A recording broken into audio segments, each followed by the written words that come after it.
Now, what if I fail? What if I make the wrong decision? What if things don't go as planned? Sound familiar? Overthinking traps you in a loop of endless what-ifs, stopping you from taking action. But today, I'll show you how to break free in 3 simple steps. Most people believe that if a thought enters their mind, it must be true. But here's the truth. Your brain is just a thought machine. Instead of believing every thought, ask yourself, is this thought helping me or just holding me back? The moment you question your thoughts, you regain control. The longer you think, the harder it is to act.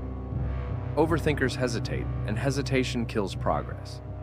Next time you're stuck, count down 5, 4, 3, 2, 1. Then take action. Send the message, make the decision. Take the first step.